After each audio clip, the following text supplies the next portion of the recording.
सामाजिक, राजकीय, व्यावसायिक जाणीवेतून फक्त बातमी किंवा खबर यांच्याही पलीकडे जाऊन जनमानसांना खंबीर उभे राहण्याचे सामर्थ्य देणारे आपल्या हक्काचे व्यासपीठ महाराष्ट्र 24 न्यूज, प्रतिबिंब समाजात।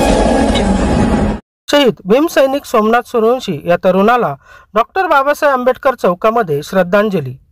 दिनांक 10 डिसेंबर रोजी परभणी येथील डॉक्टर बाबासाहेब आंबेडकरांच्या पुतळ्यासमोरील संविधानाच्या प्रतीचा अपमान करण्यात आला होता। तेथील काही तरुणांनी एक माथेफिरू व्यक्तीला पकडून पोलिसांच्या स्वाधीन केले। त्याच्यासोबत दुसरा एक व्यक्ती पळून गेला। त्या व्यक्तीला अटक करण्यासाठी सर्व भीमसैनिक रस्त्यावरील शांततेत रास्ता रोको करीत असताना एका माथेफिरू पोलीस निरीक्षक यांनी अमानुष प्रकारे संबंधित आंबेडकरवादी लोकांवर लाठीचार्ज करून खूप मारहाण केली।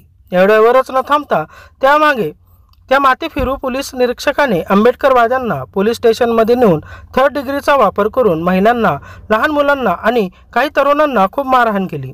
त्यामध्येच सोमनाथ सूर्यवंशी या युवकाचा मृत्यू झाला।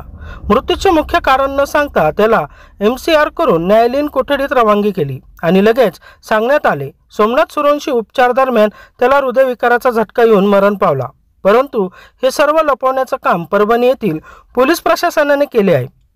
या युवकाला न्याय देण्यासाठी संपूर्ण महाराष्ट्रामध्ये श्रद्धेय बाळासाहेब आंबेडकर यांच्या पुढाकाराने आंदोलन करण्यात येत आहे। या कार्यक्रमाचे आयोजन अजय सुरवाडे यांनी केले।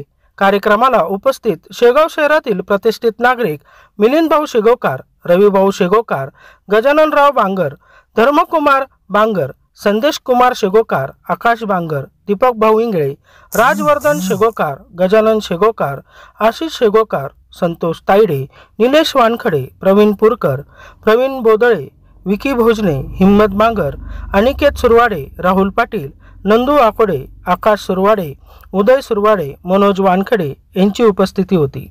महाराष्ट्र 24 न्यूज साठी प्रतिनिधी संजय सुरवाडे। जे विडंबना प्रकरण झालेलं आहे त्या विडंबना प्रकरणामध्ये जे आमच्या भीमसैनिकांनी जो निषेध तिथं हे केलेला आहे त्या निषेधार्थ पोलिसांनी तिथं कॉम्बो ऑपरेशन केलेलं आहे आणि त्या कॉम्बो ऑपरेशनामध्ये जे आमचे भीमसैनिक सोमनाथ सूर्यवंशी यांना मारहाण करून पोलिसांनी त्यांची कारागृहामध्ये मयत झालेली आहे, तरी ही प्रशासन असंच आपल्या एका विद्यार्थ्याला पकडून किंवा बरेचसे कांड झालेले आहेत।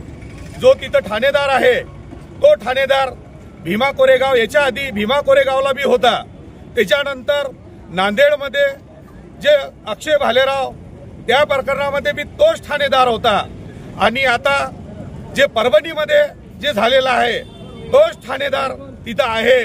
तरी आम्ही शेगाव शहराच्या वतीने डॉक्टर बाबासाहेब आंबेडकर चौकात वंचित बहुजन आघाडीच्या वतीने सारे शेगावातले सर्व भीमसैनिक त्या ठाणेदाराचा, त्या प्रशासनाचा आम्ही जाहीर निषेध करतो। अमर रहे, अमर रहे, अमर रहे, अमर रहे, अमर रहे।